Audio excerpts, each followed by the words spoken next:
वर्ष 1883 engineer John रॉबलिन के जीवन में एक महत्वपूर्ण वर्ष था। इस वर्ष वो न्यूयॉर्क से लॉन्ग आइलैंड को जोड़ने के लिए एक शानदार पुल का निर्माण करने के लिए अपने विचार के साथ आया था। उसके समान कोई और अन्य पुल उस समय वहाँ नहीं था। विशेषज्ञों ने इसे एक असंभव उपलब्धि कहकर उनके इस विचार को खारिज कर दिया। पूरी दुनिया उनके विचार के खिलाफ थी और उसे योजना ड्रॉप करने के लिए कहा गया। रॉबलिन को उसके विचार के लिए केवल एक आदमी का समर्थन प्राप्त था और वो था उसका बेटा वॉशिंगटन भी एक इंजीनियर था। उन्होंने एक साथ एक विस्तृत योजना तैयार की और आवश्यक टीम को भर्ती किया।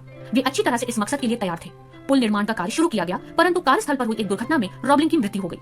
आमतौर पर कोई और होता तो इस कार्य को छोड़ देता, लेकिन वॉशिंगटन जानता था कि उसके पिता का सपना पूरा हो सकता है। लेकिन वॉशिंगटन को मस्तिष्क क्षति का ऐसा सामना करना पड़ा कि वो हिल भी नहीं सकता था। विशेषज्ञों ने जिन्होंने पुल का निर्माण नहीं करने की सलाह दी थी, उन्होंने दोनों को पागल और मूर्ख करार दिया। वॉशिंगटन अपनी सेवाओं का विस्तार करने की स्थिति में नहीं था, पर निर्माण परियोजना को समाप्त करने के बारे में भी नहीं सोच रहा था। वो अपने उद्देश्य के बारे में स्पष्ट था। वो बातचीत करने के लिए अपनी पत्नी पर पूरी तरह से निर्भर करता था। उसने बातचीत करने के लिए अपनी एक चलती उंगली का इस्तेमाल किया और अपनी बात समझाने की एक कोड प्रणाली विकसित की। शुरू में हर किसी को यह मूर्खता लगी, पर वॉशिंगटन ने हार नहीं मानी। अगले 13 सालों तक उसकी पत्नी ने उसके निर्देशों की व्याख्या की और इंजीनियरों को समझाया। इंजीनियर उसके निर्देशों पर काम करते गए और आखिरकार ब्रुकलिन ब्रिज हकीकत में बनकर तैयार हो गया।